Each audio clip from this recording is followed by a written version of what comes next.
to order this regularly scheduled meeting of the Community Development Committee for the Metropolitan Council. It's June 2nd, 2025. I'm the chair, Councilmember Robert Lilligren, joined by a quorum of the committee. More council members will be joining us as we go through our business today. I'll read the Dakota Water and People Acknowledgement, Land, Water, and People Acknowledgement. The Metropolitan Council acknowledges that the land we currently call Minnesota, and specifically the 7-county region, is the ancestral homeland of the Dakota Oyate, who are present and active contributors to our thriving region. As part of the Metropolitan Council's commitment to address the unresolved legacy of genocide, dispossession, and settler colonialism, and the fact that government institutions, including the Metropolitan Council, benefited economically, politically, and institutionally after the forcible removal of the Dakota Oyate, the Metropolitan Council is dedicated to instilling land, water, and people commitments in regional policy. These commitments support the Dakota Oyate, the 11 federally recognized tribes in Minnesota, the Ho-Chunk Nation, and the American Indian communities representing over 150 diverse tribal nations that call the 7-county region home.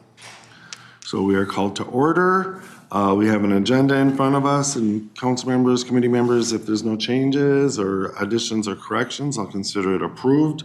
Excuse me, we do have to take a motion on the agenda. So I'm getting mixed, okay, we'll do that, but I'm getting mixed directions on that. It's in the minutes template now, so. Oh, all right. So is there a motion to approve the agenda? I'll move it. Second. Thank you. Any discussion on the motion? Welcome, Councilmember Lee. Any discussion on the motion?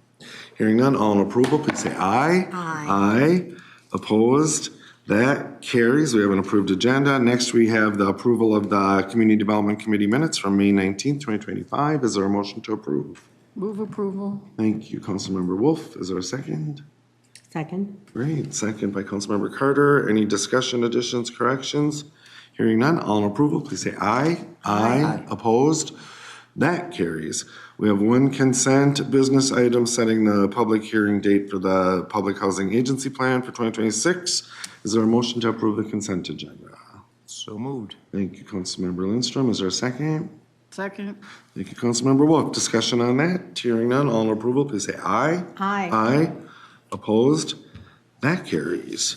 We have 2 non-consent business items and 3 very interesting information items as well. So we'll start with the 2025-135 non-consent business item. It's the funding recommendations for the 2025 Round 1 of the Livable Communities Act pre-development grant, and Hannah Gary is here to present. Greetings, Ms. Gary, welcome. Thank you, Mr. Chair. Good afternoon, council members. Good I afternoon. am Hannah Gary, and I use she, her pronouns, and I am a planning analyst in community development. And today I am presenting the funding recommendation for the first round of 2025 Livable Communities Act pre-development grants. The Livable Communities Act has several goals that are shared across all of its funding programs. And those goals are to create more housing choice across the region, create more living wage jobs, support environmental sustainability through reducing greenhouse gas emissions and conserving natural resources, and to improve regional connections. And finally, an overarching goal across all of those LCA programs is to realize more equitable development outcomes. As part of the fund distribution plan adopted in February of 2025, Council approved up to $2 million for LCA pre-development grants to be awarded in 2 application rounds, with $1 million available in each funding opportunity. On April 21st, 6 pre-development applications were received for Round 1 pre-development funding opportunity. These applications were reviewed by an interdisciplinary team of council staff, and today the funding recommendation is being presented at CDC, and these are scheduled for approval by the full council on June 11th. Applications are scored on 2 evaluation categories. The first is the project outcomes and how those projects are meeting LCA and Thrive goals. The second is project process, which includes community engagement and representation of the community being served by the project. In previous years, the projects have included a project team score, But in the 2025 FDP, these criteria were incorporated into the project process section to reduce redundancy in the scoring criteria. And applications needed to receive 17 out of the available 30 points to be eligible for funding. The funding recommendation before you today is to award 5 Livable Communities Act pre-development grants totaling $1 million and to change the City of Bloomington's award limit in round 2 of 2025 pre-development grants to $200,000. There is currently a limit of $300,000, and we are recommending going over that limit for the City of Bloomington in this round, and then reducing that limit in the second round. So this table is a summary of all of the applications that are being recommended for funding today. This table is also available in your staff report. So all 6 of the applications were eligible for review, and 5 of those applications met the minimum score for funding. Staff are recommending funding all applications that met the minimum score, either in full or awarding partial funding. As I mentioned, each city can receive up to $300,000 in pre-development awards each round. The proposed funding recommendation does exceed that $300,000 limit for the City of Bloomington, and the proposal is to restrict their funding limit in the second round to $200,000. Again, as outlined in the 2025 fund distribution plan, up to $1 million is allocated for the first round of pre-development funding. And this funding recommendation awards all of the funding allocated in round 1. And I'll now review the projects that are being recommended for funding. So the first project being recommended for funding is Face to Face in the city of St. Paul. This would provide 24 units of deeply affordable housing for youth aged 16 to 24, many of whom are experiencing homelessness. Of the 24 units, 20 will be set aside for youth who are experiencing homelessness and 4 units for people with disabilities. In addition to providing affordable housing, Face to Face will have wraparound services on site with a face-to-face programming on the lower level of that building. Face to Face provides services in 6 core areas, which are medical, mental health, housing, education and employment, youth justice, and community programs. And staff are recommending fully funding this request at $260,000. The next project being recommended for funding is the Hams Brewery redevelopment. This will bring 100 units of mixed income housing with larger units to accommodate families, as well as 86 artist-style lofts with amenities for artists. In addition to housing, the project is proposing a commercial marketplace with a food hall and space for local businesses. Across the site, there will be trails increasing connectivity and public gathering space. Staff are recommending fully funding this request at $40,000. Next, we have the Bloomington Family Townhomes. This is a scattered site affordable townhome project in the city of Bloomington. 3 of the units are 2 bedrooms and 17 of the units are 3 bedrooms, providing affordable housing opportunities for families. The property is currently in need of critical repairs such as the roof, windows, and the HVAC system. The project team will work with current residents, many of whom have lived in their unit for more than 7 years, on their priorities for rehab, as well as how to minimize disruptions during the rehab. Staff are recommending fully refunding the request of $130,000. Next, we have the City of Bloomington's Affordable Homeownership Project. This project is also located in the City of Bloomington. This development would create at least 14 affordable ownership units through single and 2-family homes.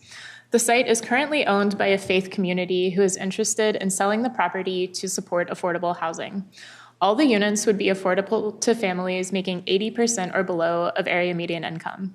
The city is partnering with emerging developers to complete the project, providing both mentorship and experience. Staff is recommending partially funding this project at $270,000. And finally, we have the sustainable development in Hopkins. This will redevelop a currently vacant site into 38 unit mixed income apartment building with 10% of the units affordable at 60% of AMI or below. The project is being built to very high sustainability standards and will have Passive House certification. Staff are recommending funding this request at $300,000. So once again, the recommendation before you is to award 5 Livable Communities Act pre-development grants totaling $1 million and to change the City of Bloomington's award limit in round 2 of 2025 to $200,000. And if you have any questions, I forgot to advance the slide. My apologies. If you have any questions, I'm happy to answer. Thanks, Ms. Gary. Questions on that report? Yeah, Councilmember Wolf.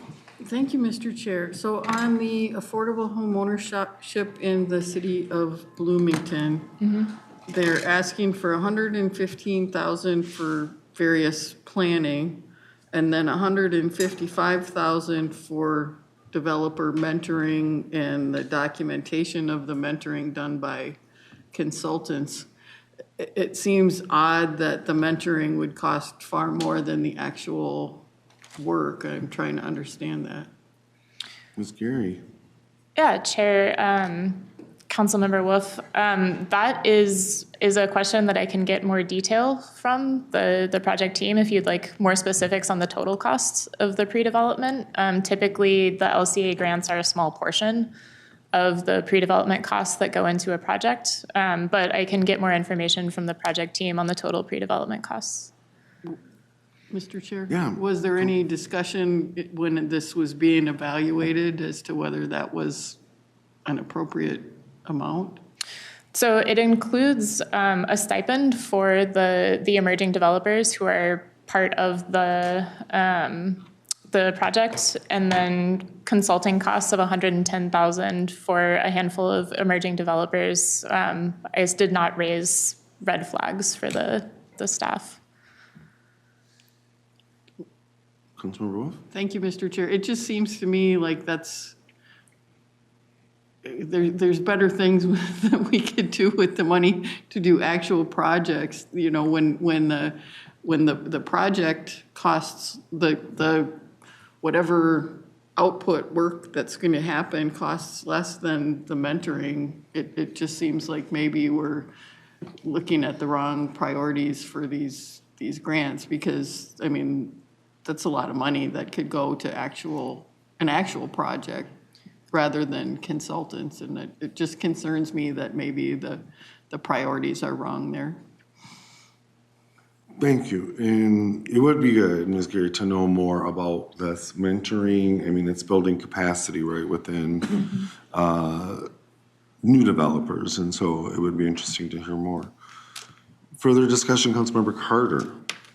Welcome, Councilmember Thank you. Chambers. I'm just very, very happy to see the projects that are moving forward and the variety of uses and purposes and communities that are being funded. Particularly excited about the face-to-face work and the fact that young people in this area will have the opportunity, such as face-to-face will provide for the facility, but also for the various services that come together to combine their support. And, just wanted to comment too on Councilmember Wilf's question about the supports. I know the supports for mentoring. I know that project is so much larger, and it would be helpful to understand more about the entire project and its cost, to hear that fully, to understand the value of adding the mentoring, and of course, as that relates to the goals of our funding. And part of that is to ensure that we are able to support new and diverse developers, to hear more about that and how it is promoting our goals. I just really appreciate it and believe I understand that in connection to a much, much larger project that is delivering on our goals for developing our community's capacity for this work to happen far into the future.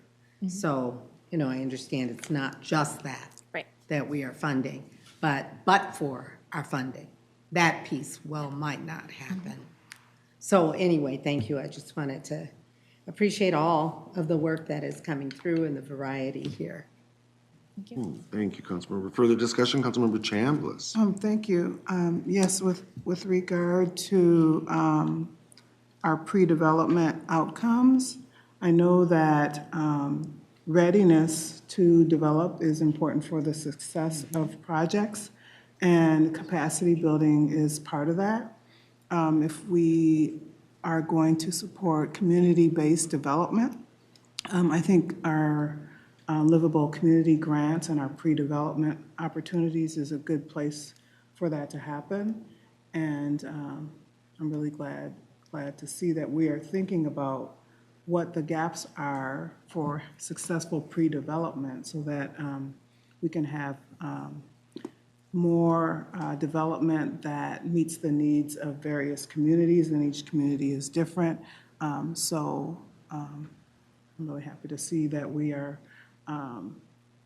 looking into the readiness aspect and finding out where the gaps are so that we can make sure that the capacity is there for developers to succeed.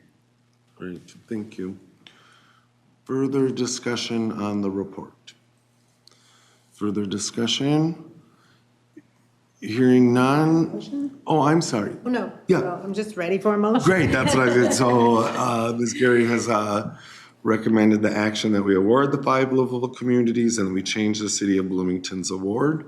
Is there a motion? So moved. Thanks. Second. Great, thanks. And just a bit of discussion. I really applaud the efforts to work with Bloomington and to not make them come, for another application round and to be able to move forward in this way. And I'm assuming that Bloomington is very supportive of this approach as well. Yes. Correct? Yeah, Yes, that's cool. Any other discussion on the motion? Yeah, Councilmember Wolf. Thank you, Mr. Chair. I'll vote yes today, but if I don't get a good answer to that particular question, because I think it is important to be accountable for the money, not just say, oh, this is a good thing, and no matter what the cost is, we're going to write a check. I think it's very important to get an answer to that, and depending on the answer, we'll decide how I vote ultimately at the I council. appreciate your support today. It is kind of interesting to see mentorship as a cost and a development, but I think for the reason, I think there's good reasons to do that. And we should be well-informed about what we're taking. Yeah, Councilmember Wolf. Thank you, Mr. Chair. I think it's important to know how many people are being mentored and how much they're getting in the way of these consulting services, because if it's, just a handful of people with minimal supervision, then we'd need to say, that's not a good value for the tax dollar. But if it's a larger program, or if this is supposed to go all the way through to the ultimate development, those are different types of answers. Appreciate it. So, Ms. Gary, you're clear on what we're looking for here. Thanks, cool. And Director Ross, thanks, cool. All right, further discussion on the motion? Any further discussion? Hearing none, all in approval, please say aye. Aye. Opposed? That carries. And thank you very much, Ms. Gary. Next, we'll move on to our second and final non-consent business item. It's our 2025 budget amendment for the second quarter. And Heather Giesel is here to present. Welcome, Ms. Giesel. Hello. Hello. Good afternoon, Chair and committee members. My name is Heather Giesel. I'm the Director of Finance and Administration for Community Development. As you know, budget amendments are a routine part of our annual budget process. We come to you quarterly as we adjust our operating and capital budgets. Tonight, we're requesting to amend Community Development's operating budget and capital program. First, in the authorized new project section, we're requesting to authorize $311 in interest earnings back to the undesignated account for the equity grant program that'll be used for future projects. We just had a completion of the North Mississippi project, so relinquishing those funds back to the account. And then any new CD legislative items will be brought forward in the third quarter amendment, so nothing yet for this one. Second, in the administrative adjustment section, project details for these adjustments can be found in attachment 3 and represent projects where funding has already been approved and is now being programmed to a specific project. Just as a quick reminder, there's no formal action for you to take on these administrative adjustments tonight, but we have included them for transparency and accounting purposes. They do include such things as the acquisition projects at Big Marine Park Reserve and Blakely Bluffs Park Reserve, which were approved by the council through separate official actions and at the recommendation of the Metropolitan Parks and Open Space Commission. And you'll also see in there some fishing pier and modernization projects with funding from the prior legislative session. All other projects that you see in this section have been reviewed for conformity with the Regional Parks Policy Plan. In the closing project section, we are removing approximately $371,000 from 2 completed projects from the Parks Authorized Capital Program. All the projects are complete and have been fully expended. Moving over to the operating side of our amendment, in community development, we have $500,000 to local planning assistance pass-through account. So I had mentioned this in the budget presentation last week that we're starting to build our funding for the 2026 local planning assistance grants program. So this is a transfer of $500,000 for 2025 as we build the fund for those grants. No impact to the use of reserves. We're just repurposing some unprogrammed expenses. And then there's also $319,000, just a little bit over that actually, for increases to the allocated costs from regional administration. And then on the HRA side, $178,000 approximately for increases to allocated costs from regional administration. So our proposed action is that you authorize the 2025 Unified Budget Amendment as indicated and in accordance with the attached tables. Thank you, and I'm happy to stand for any questions at this time. Thank you, Ms. Giesel, for the report and for your work on this. Questions on the report? Questions or discussion? Okay, here. One question. Yeah, please, Councilmember Carter. Just to be clear, these adjustments that form the amendment are being brought forward for information purposes. They do not require our vote. I just want to understand the process a little bit. Is it always required that they come before us, although we do not vote on them? I just assume vote on them because they're changing, they're shoring up in our budget, but I just want to understand that process. Great, and Ms. Giesel, I'll look to you for, so part of this is under our authority and we do vote on it, and then part of this, the information was just brought forward. They're already approved projects, but for full transparency. But Ms. Giesel, do you want to give a better answer than that? Mr. Chair, council members, yeah, I mean, that's pretty much it. It was just the items in the administrative adjustments section that are in attachment 3. So we budget at the program level. These are at the project level. So it's just showing where in those programmatic budgets we're then giving or then allocating to the individual projects that are selected by the Parks and Open Space or Parks commissions. Their individual committees are selecting the projects. So, yeah. Thanks. Clear, Councilmember Carter? The other items we do vote on at the Metropolitan Council. Correct. That'll. Thank you. Yep. Cool. Yeah, and I appreciate the transparency of seeing these administrative. I mean, they sometimes are sizable amounts of dollars, and so it's just kind of good to see what's going on. So appreciate it. Any further questions or discussion on the report? Any discussion? Hearing none, Ms. Giesel proposes that the Metropolitan Council authorize the 2025 Unified Budget Amendments as indicated and in accordance with the attached tables. Is there a motion to approve? So moved. Thank you. Is there a second? Second. Thank you, Councilmember Leaf. That's second. Any discussion on the motion? Discussion. Hearing none, all in approval, please say aye. Aye. Opposed? That carries. Thank you very much, Ms. Giesel. Thank you. We'll move on to our 3 information items. The first is the Fiscal Disparities Program 2025 Annual Report. And Ms. Guerrero-Combs is here to present. Welcome. And Ms. Rodman, welcome. Thank you. Thank you, Chair. And good afternoon, Chair and committee members. My name is Maya Guerrero-Combs. I'm a planning analyst with the Livable Communities and Housing Work Unit, and I'm here with my colleague, Sarah Rodman. I'm Sarah Rodman, and I'm a business analyst with the Livable Communities and Housing Work Unit. Great, and today we will be, sorry, I feel like it's a little loud. Today we will be presenting on the Fiscal Disparities Program for the 2025 fiscal year. We're going to start with a little bit of background on the Fiscal Disparities Program and then move into a summary of the program results for the 2025 fiscal year, and then actually dive into some high-level tax base trends and fiscal disparity trends over the last few years. Great. So what is fiscal disparities? Our metro area is known for a tax-based sharing program, which is named Fiscal Disparities. It was established by the Fiscal Disparities Act, right, which was enacted in 1971 by the Minnesota legislature. The program then began operating a few years later in 1975, which means we have a birthday this year.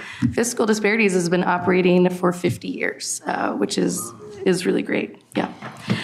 Through this state-run program, local taxing jurisdictions in the 7-county metro area all share part of their growth in commercial industrial net tax capacity, which is also known as commercial industrial tax base.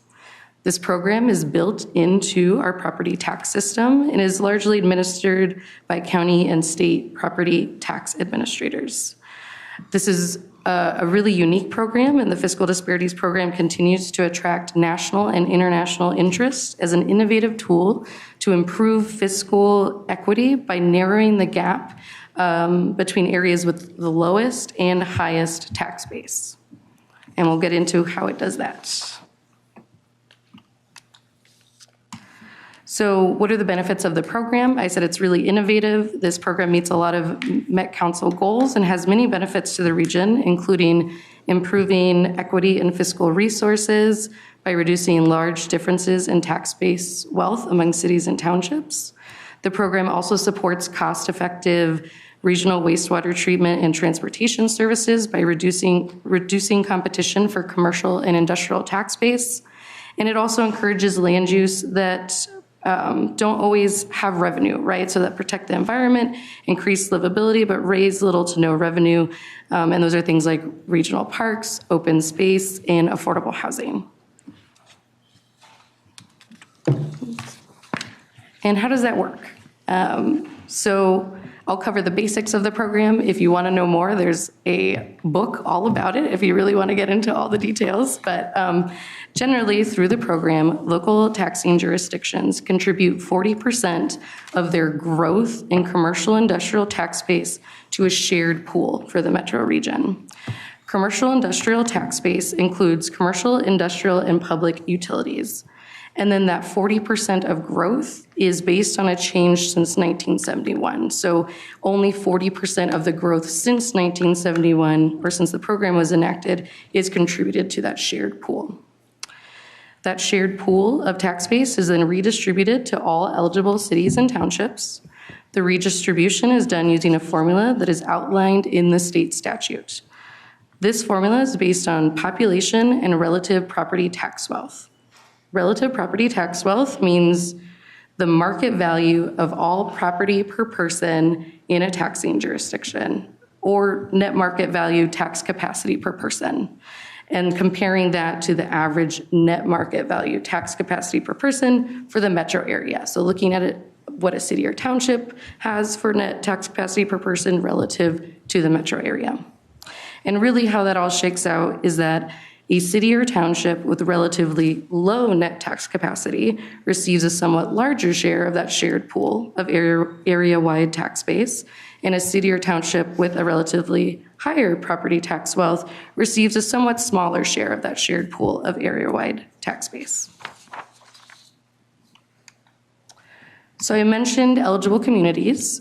We have 177 eligible communities participating in the Fiscal Disparities Program in 2025.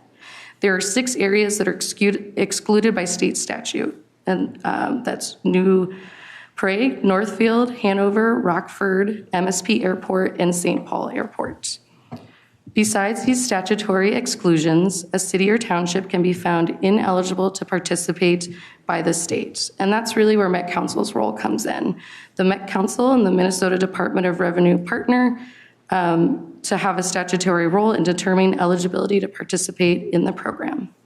According to state statute, a community must be excluded if its comprehensive zoning and planning policies conscientiously exclude most commercial industrial development for reasons other than preserving an agricultural use. This was enacted so a city or township who deliberately excludes commercial industrial development can't benefit from the sharing of commercial and industrial tax base. The Met Council takes a lead in this review with final determinations set by the Minnesota Department of Revenue.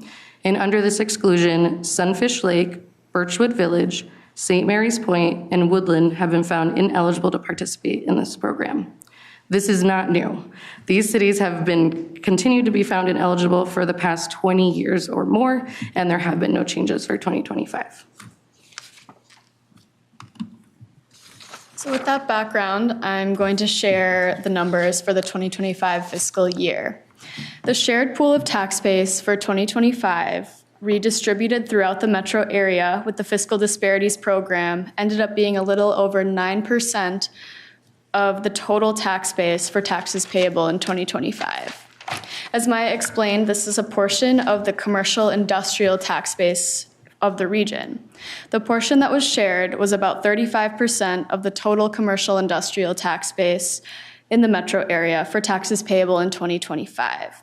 These shares are typical to what we've seen in the past 10 years, including throughout the pandemic. Looking now at the total amount in the shared pool, for taxes payable in 2025, the Fiscal Disparities Program shared over $620 million in tax base, which is almost $60 million more than in 2024. The redistribution of the shared pool led to a little over $769 million in tax revenue for cities and townships, which is nearly $80 million more than in 2024. Because the Fiscal Disparities Program redistributes shared tax base, communities are either net recipients or net contributors to the tax base. Net recipients of tax base are communities where distribution from the shared pool was greater than contribution to the shared pool. For taxes payable in 2025, there are 104 net recipients, including 88 cities and 16 townships. On the other side, net contributors of tax base are the communities where contribution to the shared pool was greater than the distribution from the shared pool. There were 73 total net contributors, including 49 cities and 24 townships. Historically, the program has always had more net recipients than net contributors. So here are those 177 participating cities and townships. This map shows all the net recipients and net contributors of the tax-based sharing program for 2025. Those areas in white are areas that are excluded from the program either by statute or ineligibility, as described earlier. The light red areas are net recipients, and the ones in light blue are the net contributors. Focusing in on our top 20 net recipients and net contributors, this map shows the net recipients, same thing in that light red color. The top 5 net recipients are St. Paul, Brooklyn Center, Apple Valley, Columbia Heights, and Coon Rapids. It's of note that St. Paul has long been the top net recipient, and that didn't change for 2025. The top 20 net contributors are in light blue, and as you can see, they're mostly located in areas that are connected to major job centers and public infrastructure, such as the I-494, I-694 ring, and the MSP airports.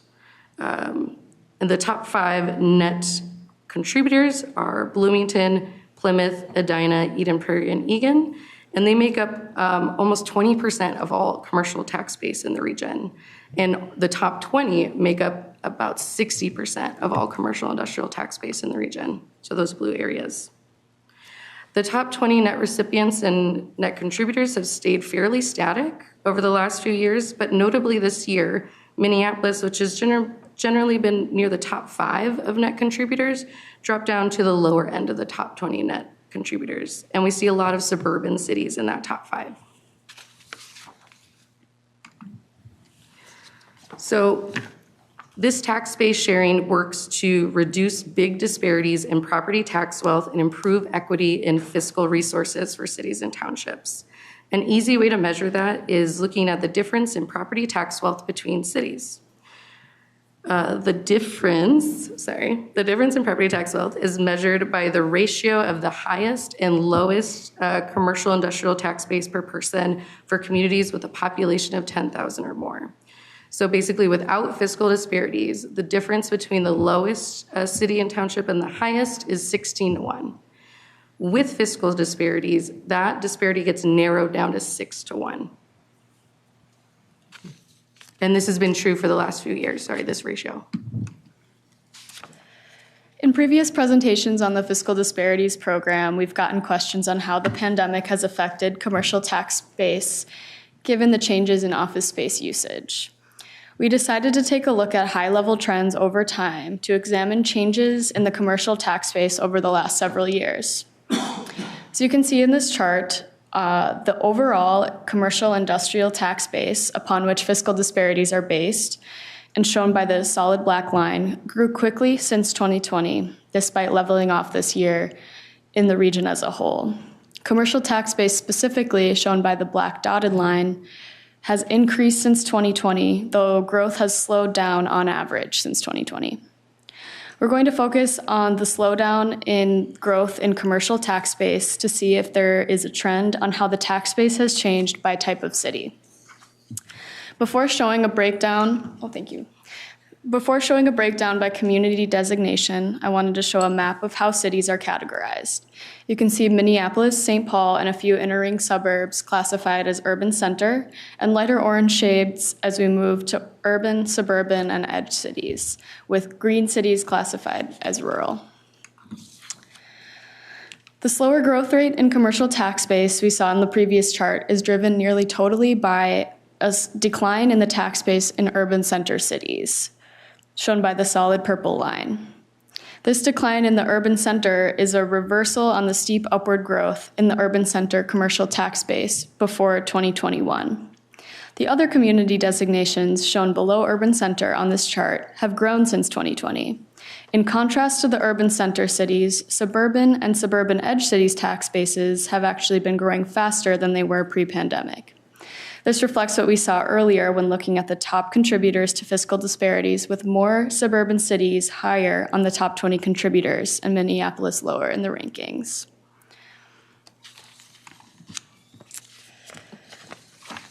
Now we turn to trends in fiscal disparities contribution, or the shared pool of the tax base, shown by the blue line in this chart. Given that fiscal disparities contribution is based on the growth in commercial industrial tax base, it's not surprising to see a similar trend in this chart to the first chart I showed of the commercial industrial tax base. We see that contribution to the program continues to increase over time and has recovered from the small drop in 2023. Next, we looked at trends in the contribution to the shared pool of tax base by community designations to see if there have been shifts in where contribution comes from. This chart shows the fiscal disparities contribution to the shared pool by community designation. While the urban center has contributed the most to the tax base for the past 6 years, suburban cities are contributing more in 2025, returning to the pre-2017 pattern, where suburban cities were contributing more than urban center. Another interesting trend to note is that contribution from suburban edge communities is now higher than the contribution from urban communities, shown by the dotted and dot dash lines in the middle there, after following it closely for the last several years. Overall, the commercial industrial tax base has been growing steadily for the past 10 years, but slowed down in 2025, largely due to the urban center's tax base leveling out. The Fiscal Disparities Program continues to provide a large pool of shared tax base that narrows the gap in fiscal resources between cities and townships. Updated information about the program, including specifics on the contributions for each city and township, is available on the council's website, as well as links to resources about the history of the program and its impact on the region. Thank you. Thank you. Ms. Rodman, is this the first time you presented at committee? Yes, Yeah, it is. welcome. Thank you. It's good work. Good job. Yeah. Very good presentation. Questions, comments, discussion? Yeah, Councilmember Lee. Yeah, thanks, Mr. Chair. The 6 communities that are excluded by statute? Was there a uniform reason for that, or were there different reasons for that? Yeah, so that is determined by looking at their land use. So if they have excluded any commercial industrial land use from their town, right, they're not allowing any commercial industrial competition there, then they do not get that distribution. Oh, and then the 6 that are statutorily excluded is because they do not fall under the the Minnesota Land Planning Act, so they aren't really under our jurisdiction. Okay, thank you. Yeah. Yeah, thank you. Good question. Other questions on the report? We appreciate it. Is this available anywhere else other than linked from our agenda? It's a complicated system. It does draw a lot of attention. I remember during my time in municipal government, my colleagues from across the country were often commenting on this. And so this is really an easy to understand presentation. Is this living somewhere on our website? Chair and committee members, we can definitely post the presentation on the website. I would say that the Met Council does the best job of kind of communicating and consolidating a lot of the information around this program, even though it's largely run by the state. And so we will post this. There's also a lot of great resources that the House research team has done about the history and the impacts of the program over the last 50 years. Cool, thanks. Yeah, Councilmember Wolf. Thank you, Mr. Chair. I would also note that the tax base revitalization account is funded through fiscal disparities as well, which is why the state has a big say in where that money goes and directs it specifically towards bringing properties back into taxable status. Great. Excellent point. Thanks. Any further questions or discussion? Hearing none, thanks so much for the report and for your work on this. And we will move on to our next information item, which is a funding discussion of the Metro HRA 2025. And so Ms. Smith is here, Terry Smith, and Larry Phillips. Mr. Phillips, welcome, welcome. Thank you, Mr. Chair. We're happy to be with you here today. I'm Terry Smith. I'm the Director of the Council's Housing and Redevelopment Authority, and I'm joined by my colleague, Larry Phillips. Good afternoon, Mr. Chair and council members. I'm Larry Phillips. I'm an accounting manager with our finance department.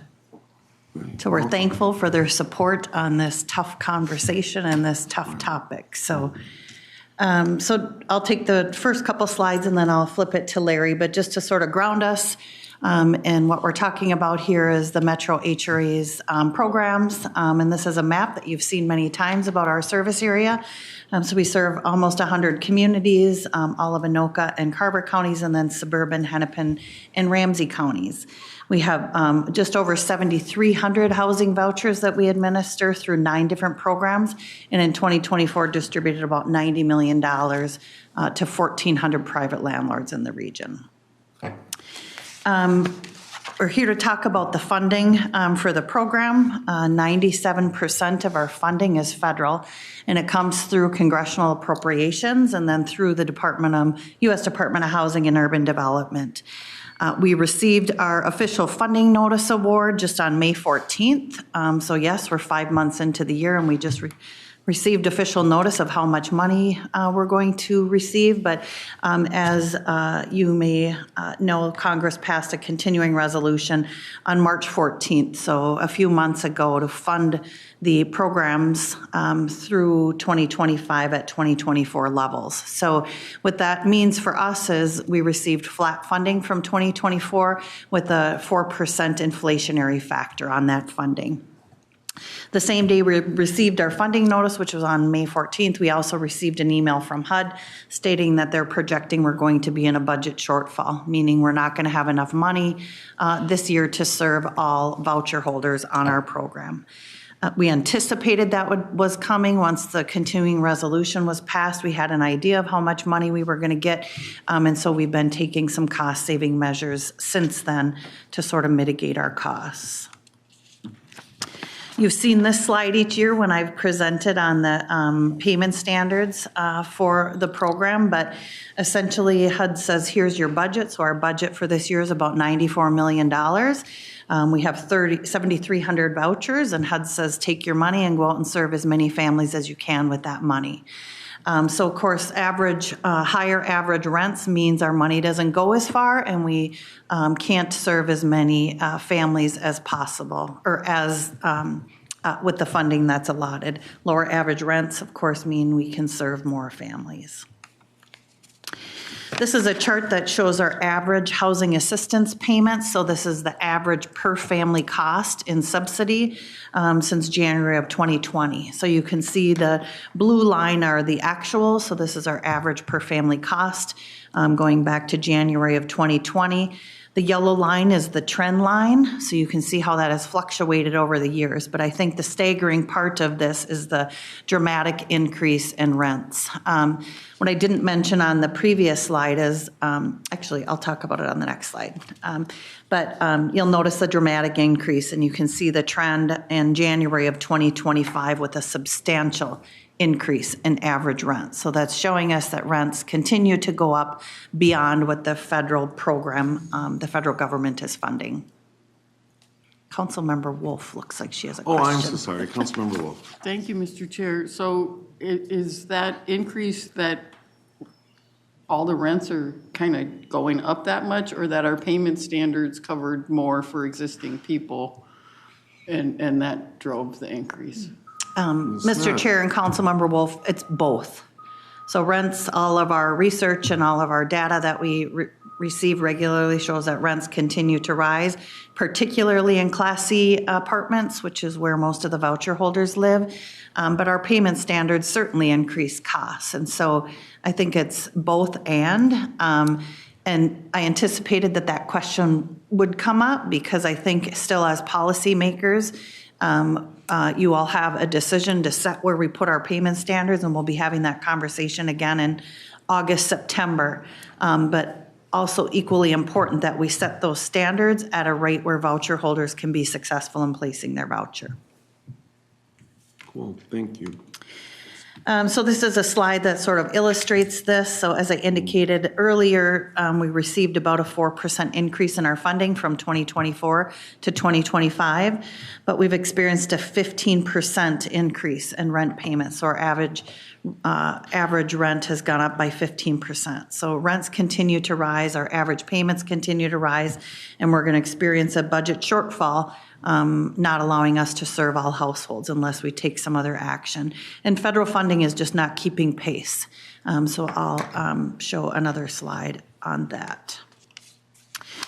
We just received a letter from HUD on Friday and addressed to executive directors all over the country, essentially stating there are limited shortfall funds. So HUD remains concerned that a sizable number of agencies may experience a funding shortfall this year. The letter also said that HUD has very limited funds to address shortfalls in 2025, and agencies should not operate under the assumption that shortfall funds will be available to cover the gap. And also important for your agency to take immediate steps to mitigate this risk. And we've taken some of those steps already, even prior to 2025 beginning, anticipating this would be the case. I think the other important thing to note is that we've been in shortfall before. We were in shortfall in both 2019 and 2020, and we applied for shortfall funds, and HUD made up the difference. And we also received additional funding in 22 for another reason that I'll talk about in a few slides. But this is the first time, I've been doing this work a long time, and I've been doing it here at the council for 25 years. This is the first time I ever recall getting a letter like this. So we are in unprecedented times, and something that we all need to think deeply about. Yeah, a question from Councilmember Chambliss. Yeah, did HUD give a reason for their limited funds?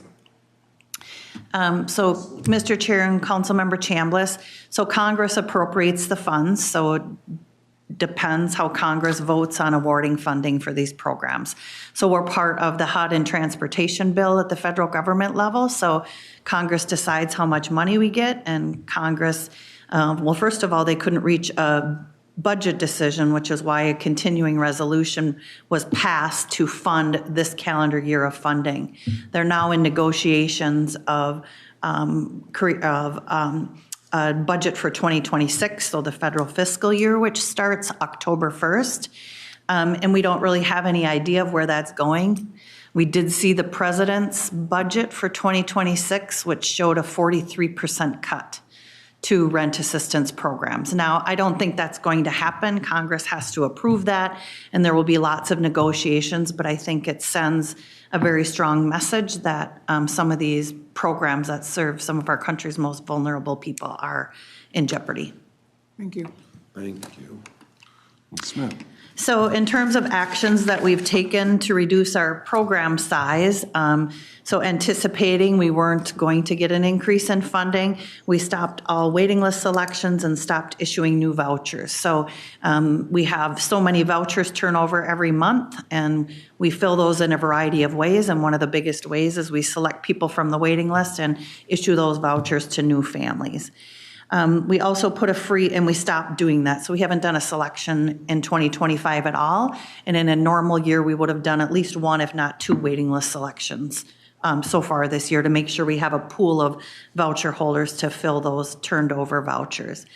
We put a freeze on project-based voucher movers. So you've heard me talk about this with our project-based voucher conversations, but once a participant lives in a project-based voucher unit for 12 months, they can request a tenant-based voucher to move. And because we don't have any vouchers for them to move, we put a freeze on that. And what that means is everybody that has requested to move, we put them on a waiting list, and when we have the funding available, we will reach out to them and offer them a voucher to move. A question for Councilmember Chambliss. What about emergency vouchers for people who are either at risk of being homeless or are homeless? That's a really good question, Mr. Chair and Councilmember Chambliss. So we make exceptions for people that are in a domestic violence situation, for example. And we can also exclude like emergency housing vouchers and special purpose vouchers from this. We do have our first call with HUD on June 14th. They call it a shortfall call, and so we'll gain some clarity around those things because one of the things HUD requires is that we do some of these things to reduce our costs. And so those will be some of the questions that we will gain clarity on. But we can make exceptions for emergency transfers. Thank you.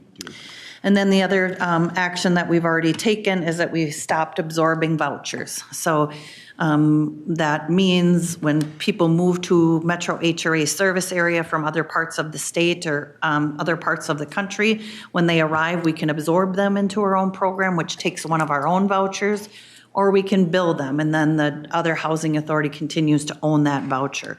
And so we stopped absorbing because we're trying to reduce our voucher numbers.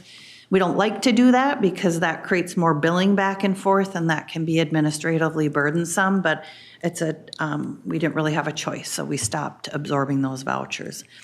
And taking these actions, we're estimating will reduce our program size through natural attrition by about 370 households by the end of the year.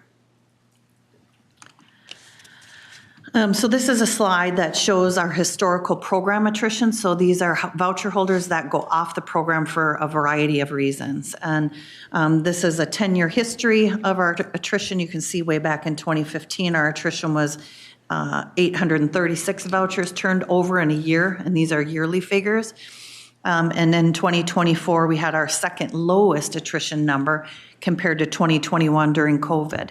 And so our attrition has really decreased, and I think that's a sign of a couple of things, but certainly the economy, the rising rents, people aren't going off the program because they can't afford to pay the rent on their own.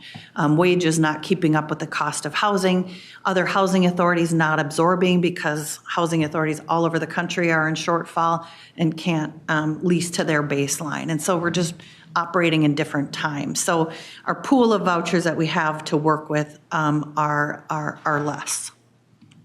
I think the other thing I'll mention is, and we're on trend to hit about that, probably less than 400. Well, our attrition will be less than it was last year, is what I'm trying to say.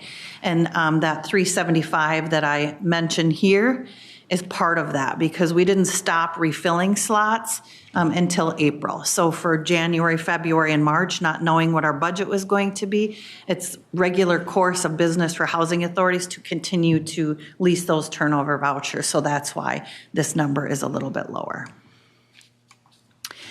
And so here's our slide where we're going to talk about some potential solutions. And this is a hard conversation to have. So the first and foremost is HUD issued a 64-page implementation notice, funding implementation notice that tells us how much money is in each bucket of vouchers, how we can spend our money. And one of those categories is what they call set-aside funding. And so there's $200 million from the appropriations that is set aside for a variety of reasons, and one of those is shortfall. And so we will definitely be applying for some of these shortfall funds.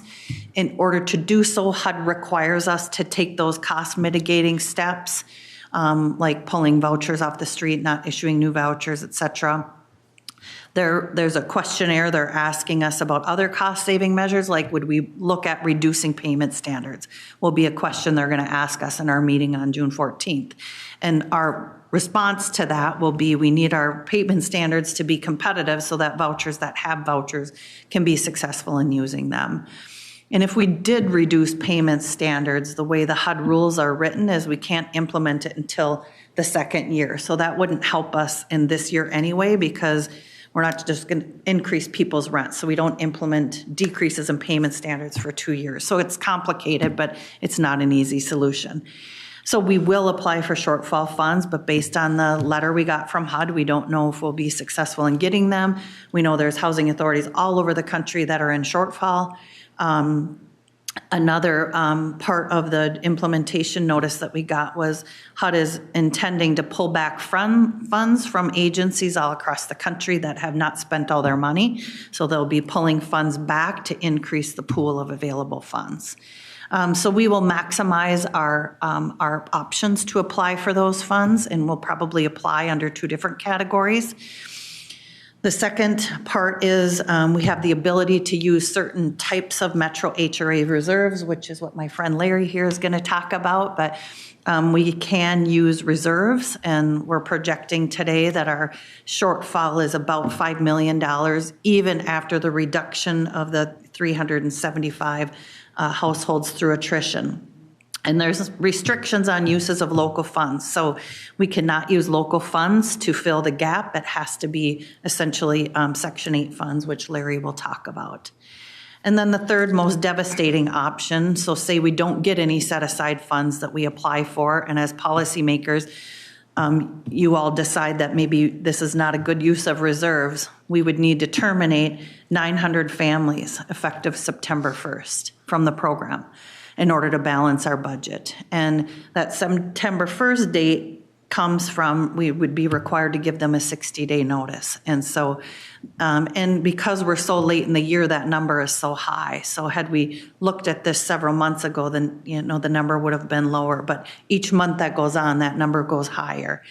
And that's, of course, dependent on the attrition. So, you know, we're certainly going to be off from the 375. We might be off a little bit. We might be off a little bit more. So that number is an approximate and can fluctuate depending on what our natural attrition looks like. But that 900 is in addition to the 375 reduction we already did. And so that's 900 families getting a letter from us saying, sorry, your rent assistance is ending in 60 days. And so it's a tough discussion. I think we've never been in this position. We were in a tough position during sequestration in 2014, but it wasn't quite this bad, and we never did terminate. We ended up using reserves then. So it's a tough conversation to have. We have a policy in our administrative plan that requires last on the program is first off, so the most recent recipients of a voucher would lose their assistance first. If we decide we're going to go this route, we'll probably come back for an administrative plan amendment to exclude vouchers that are serving people living with disabilities, our homeless veterans, and elderly people from that. And so if we decide we want to go that route, we would come back for that discussion. Question from Councilmember Carter. Yeah, just wanting to state the obvious, the fourth option would be that Congress appropriates all the funds that we need. Just, never know, right? Okay, thank you. Thank you. Before we go off this slide, Ms. Smith, I have a question. I don't know if I've really formulated it that well, but you have this June 14th upcoming shortfall call with HUD, and you were talking about one of the questions you're prepared to respond to is a reduction in payment standards, or do we plan a reduction in payment standards? And sort of from how you framed it, it sounded like the answer was no. Did I hear that correctly? And then if it is that consistent with other directors of other programs across the country? Is that what they're going to hear? Yeah, Mr. Chair and council members, my recommendation would be that's a bad idea. Sure. Just because we need our payment standards to stay competitive with the market. I'm on a national housing committee with housing authorities all over the country, including small. LA is on that call, so they certainly have way more vouchers than us, but small agencies, large agencies, all are grappling with these same things. It's too bad we don't have moving to work status like Minneapolis has and some housing authorities across the country. Our options just become greater for flexibility. So you could, for example, increase the percentage that voucher holders pay towards rent to 35% instead of 30%. So sort of spreading across all voucher holders instead of terminating vouchers for 900 families. Now, and that's an extreme example, but they have a lot more flexibility, and housing authorities all over are grappling with this. Some housing authorities don't have program reserves, so they don't have that option. And so all these housing authorities will be applying for the limited shortfall funds that are available, so they'll be incredibly competitive. And so it'll be interesting to see how that plays out. Okay, thank you. Further questions before we move on? Seeing none, Ms. Smith. And I'm going to turn it over to Larry. Thank you, Terry. Go ahead, Larry. Mr. Chair and council members, I'm here to talk about financial consideration associated with using the reserves. The $5 million is a large sum of money, so I'll just talk through what that might look like. For organizations and governments, it's financially prudent to have reserves. These reserves help us with our day-to-day cash flow, and they help us with uncertain times. So it pays for day-to-day operations and when financial times are difficult. First, we've done a review of the reserves for the HRA fund, and there are adequate unrestricted financial reserves for the one-year shortfall of $5 million.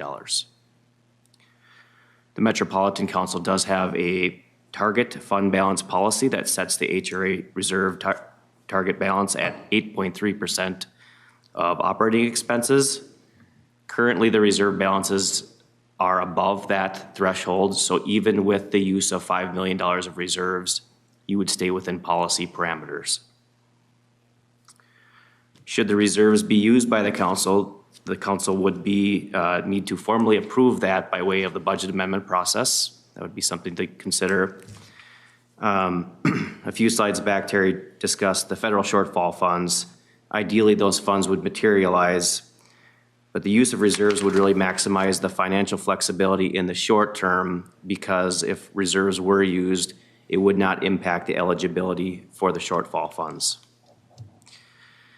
And then as a general rule, whenever reserves are used, it's a one-time occurrence, and that would certainly be the case here. Those reserves would not be replenished.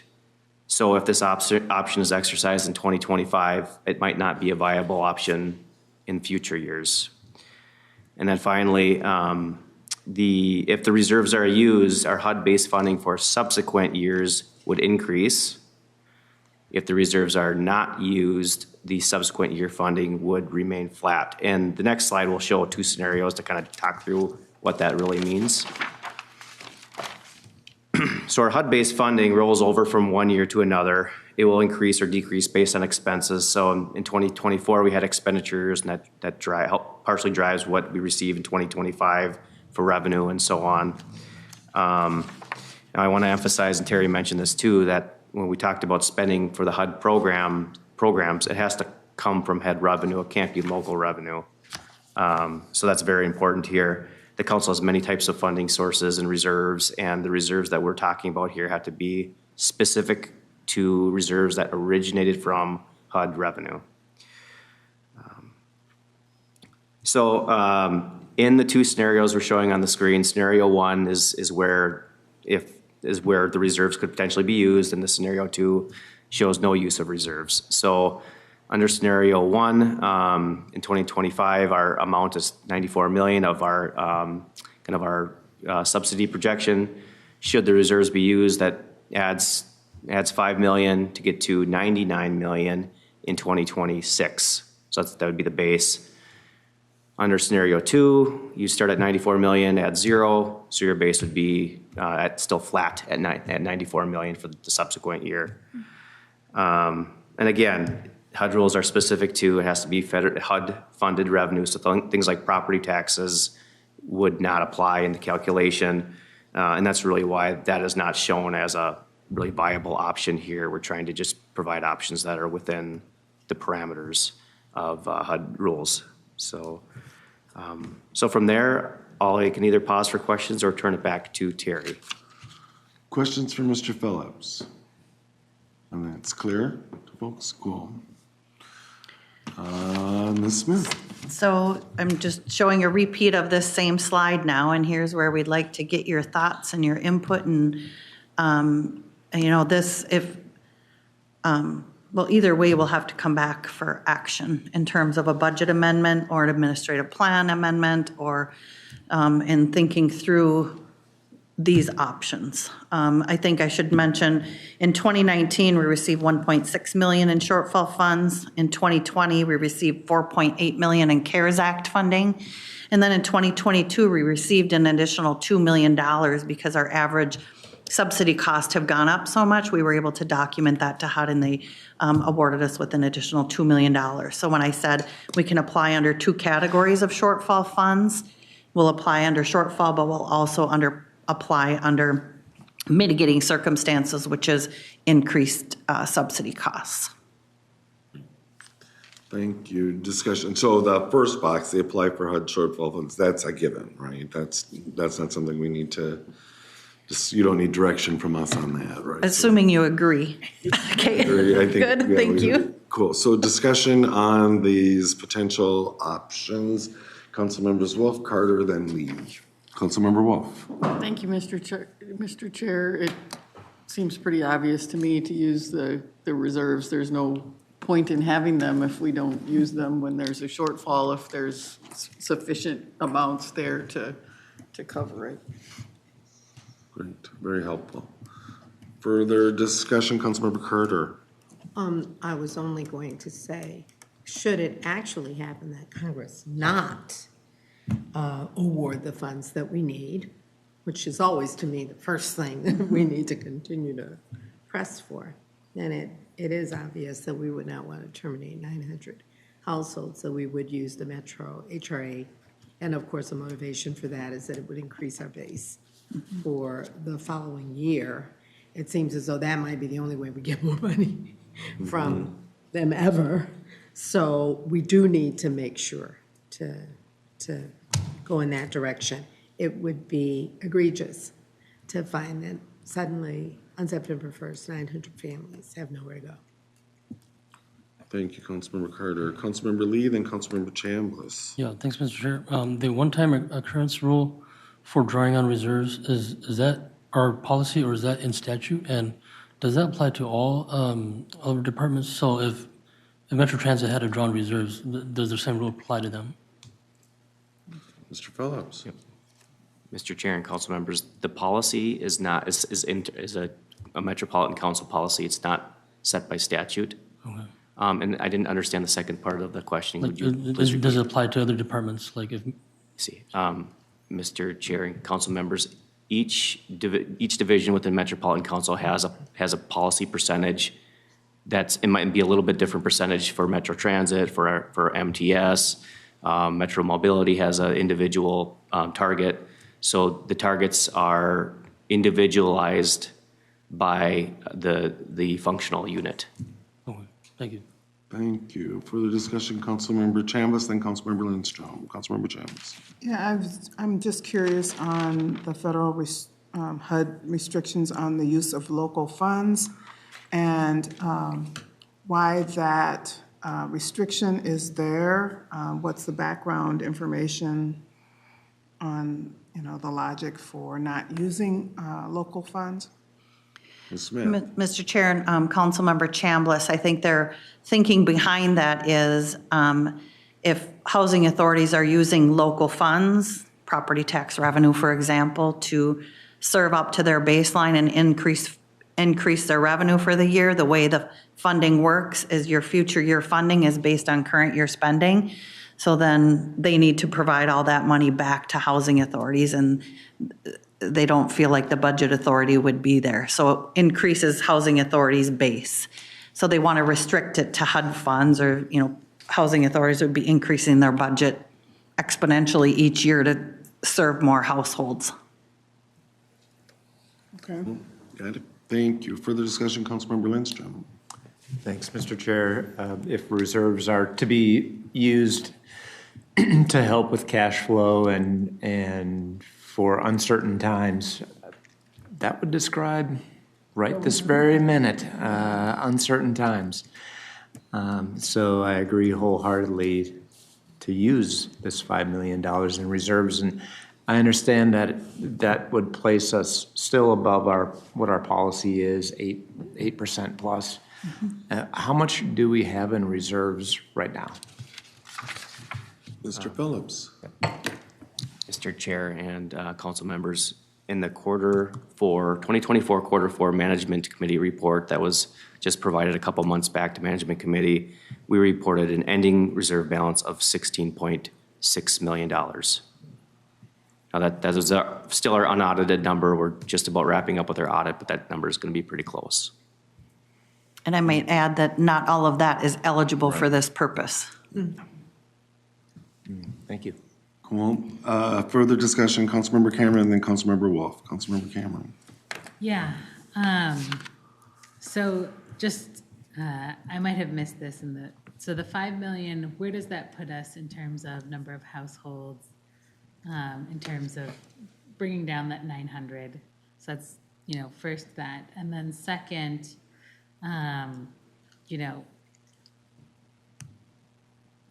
the fiscal picture looking towards next year doesn't look that much rosier or more optimistic. And so if we're looking at that many individuals rolling off the program, we can use the reserve now, but what protective factors can we put into place?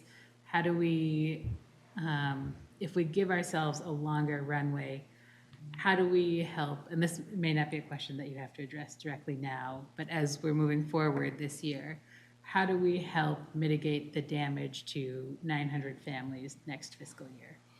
Ms. Smith, is that a question for you? Yeah. Yeah, I can take that, Mr. Chair and Councilmember Cameron. So if we use 5 million, say we need 5 million, we use it, we'll be down 375 families total. So we start 2026 serving 375 families less. And those families would have gone off the program during the course of this year naturally. So through attrition. Okay, that's what I wanted to make sure that those two dots connected, that would make sure that all the families were covered, other than the 375 that we're losing to attrition.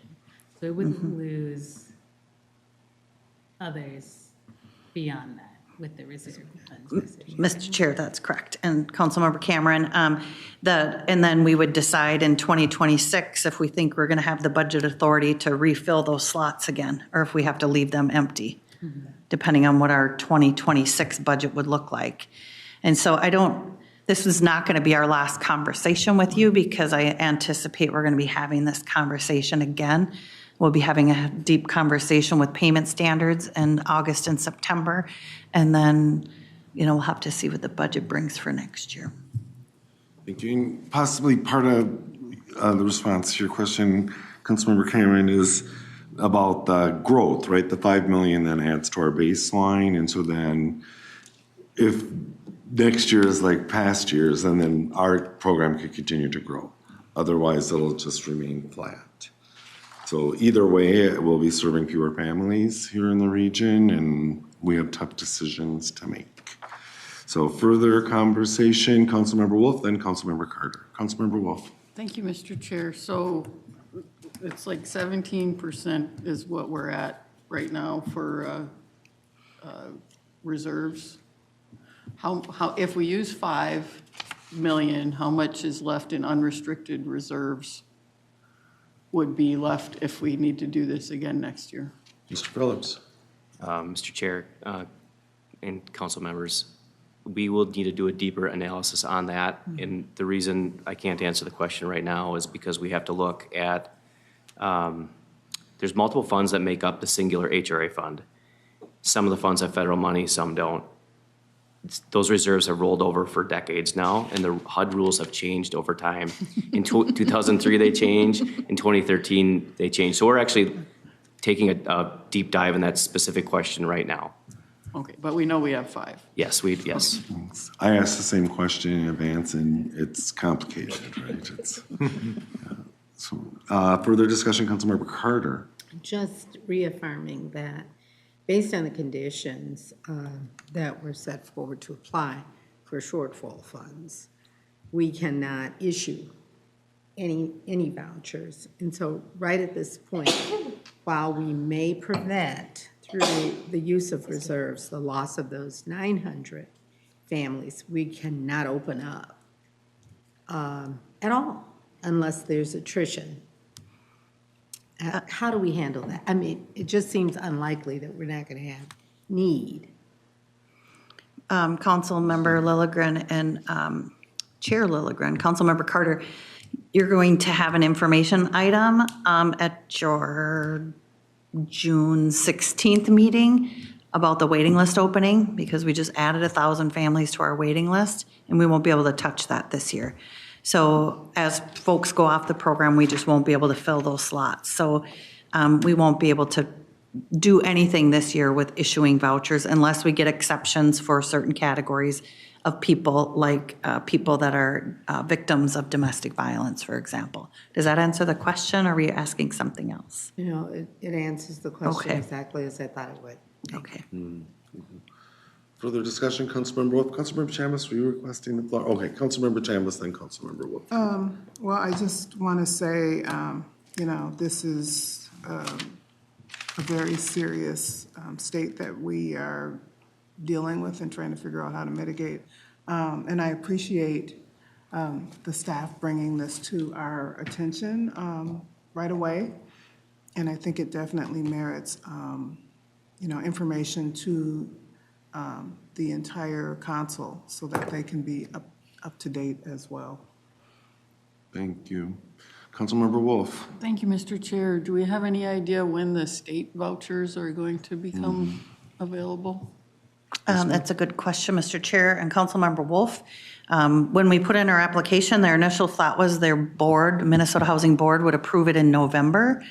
But I heard through some grapevine that they may be approving in July. So I sent an email yesterday and asked, and they said they're going to try for July or August, but there's no guarantee. So we may have those vouchers sooner, which would be great. Once we get the funding award, I'll be back to you because we need to do a budget amendment and a board resolution to accept the grant. We'll be in a contract negotiation stage, probably, I'm guessing, for 2 months. But certainly July or August would be better than November, so. And I would note that not all HRAs are in this position, right, where we have this infusion of new revenue from the state. We're fortunate there, so.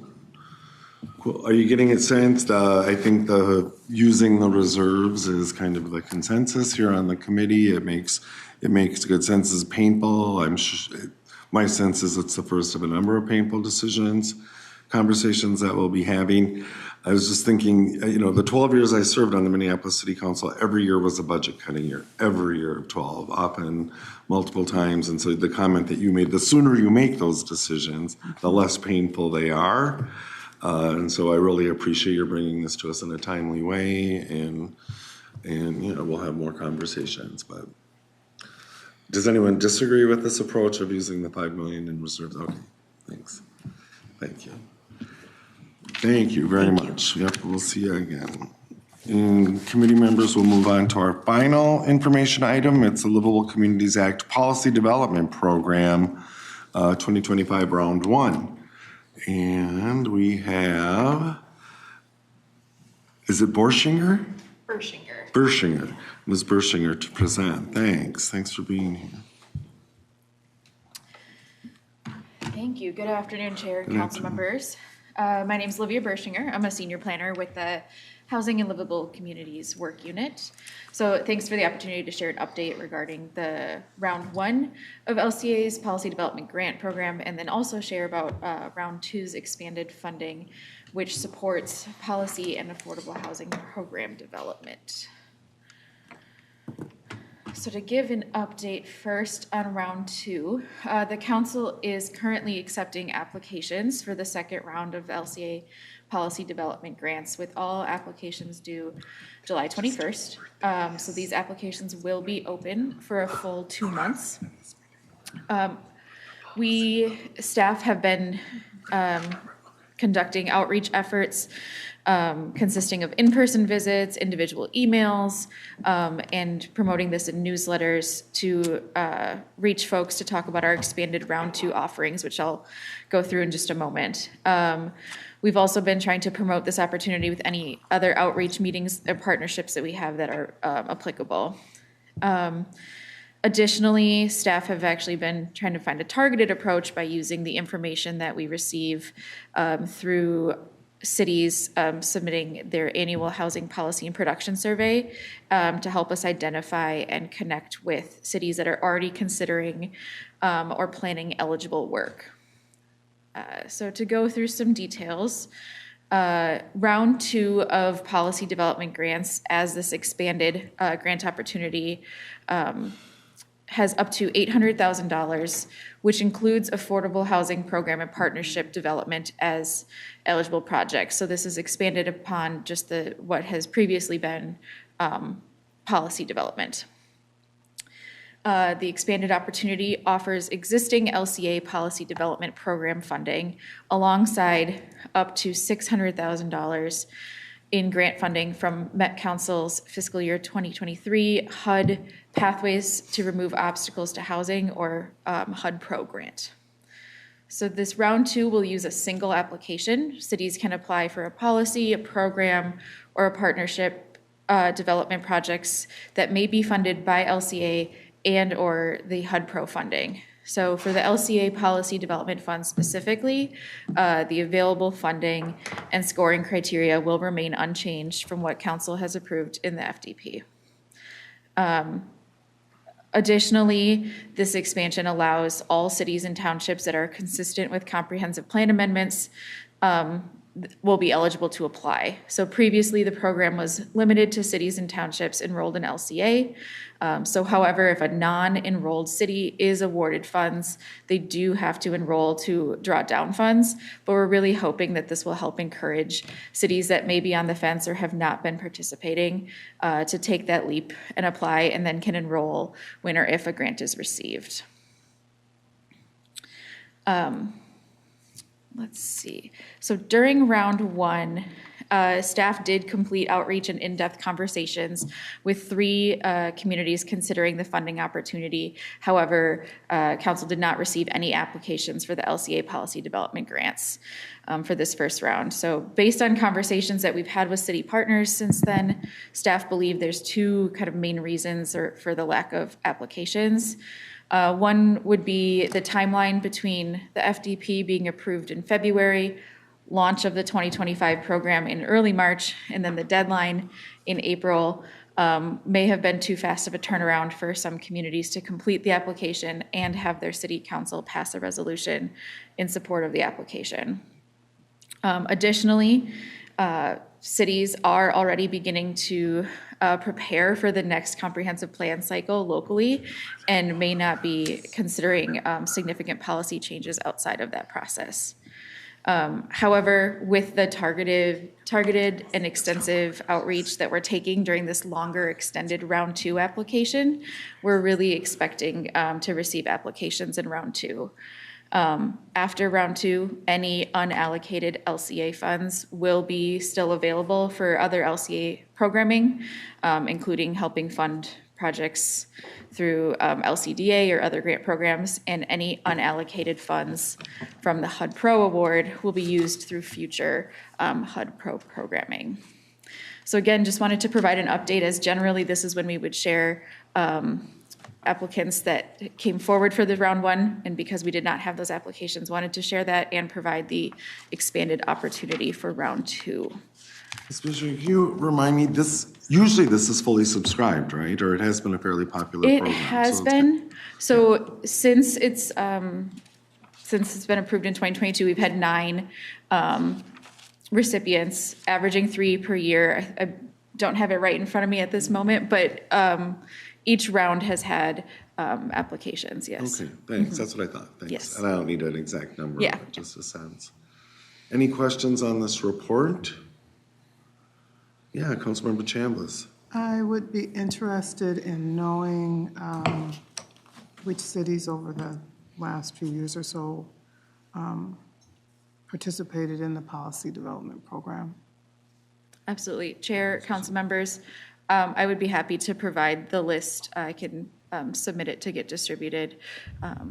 I know currently, I believe Bloomington, Hugo, Richfield are those that come to mind, but there's, like, as I mentioned, have been 9 total. Okay. Cool. Further questions or discussion? All right, we look forward to hearing how round 2 turns out, so thanks. Thank you, council members. Cool, we've reached the end of our agenda. Director Barajas, anything else for the committee? No, Michelle? No, I have nothing. Cool, seeing no further business before this committee, we're adjourned.